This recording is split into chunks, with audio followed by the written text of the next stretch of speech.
ए तोर पहली बंदना लगावा मैं तोला मनावा वो, तोर पहली सुमरनी लगावा मैं तोला मनावा वो।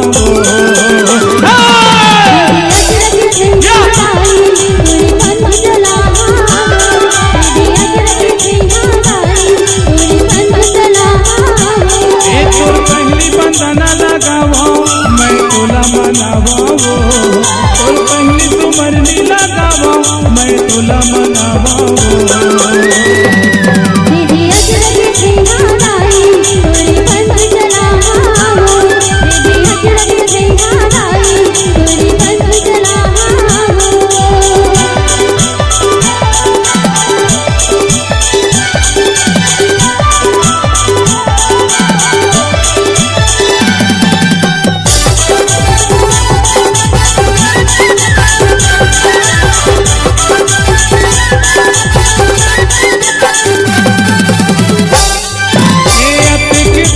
याद रखे और चरण लगाए बर माता वो दाई मोर तोर तरस लपाए बर।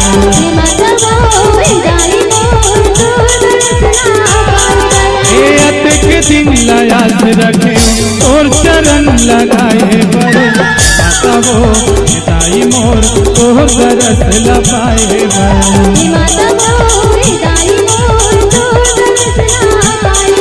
तोर बेटा मैं बीरू दाई मोर पोती निहार ले हो, तोर बेटा मैं बीरू माता मोर पोती निहार ले हो।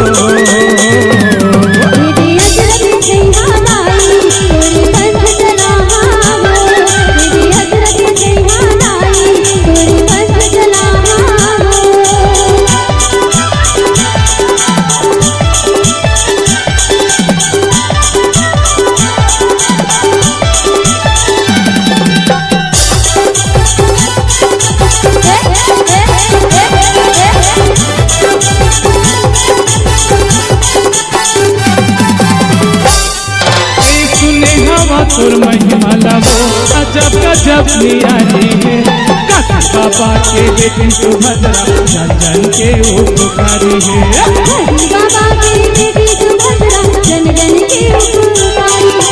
सुने हवा तोर महिमा लावो अजब गजब नियारी है, बाबा के बेटी सुभद्रा जन जन के उपकारी है।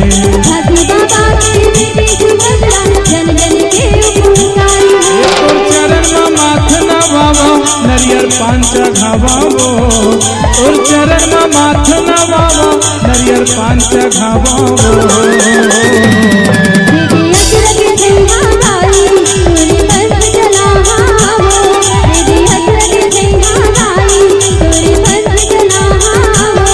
तोर पहली बंदना लगावो मैं तोला मनावो, तोर पहली सुमरनी लगावो मैं तोला मनावो।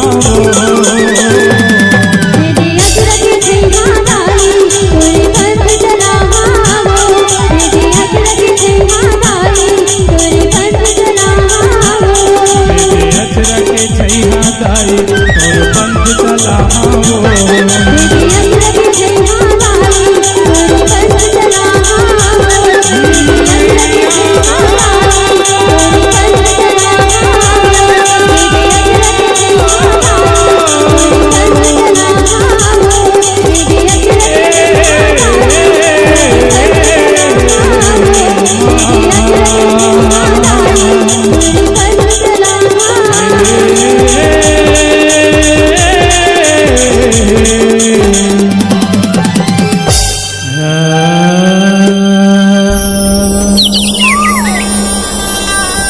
बोल माता दाई सुभद्रा दाई की। छत्तीसगढ़ के जम्मू कलाकार मनला प्रियांशु स्टूडियो के तरफ से नमस्कार है, जय जोहार है।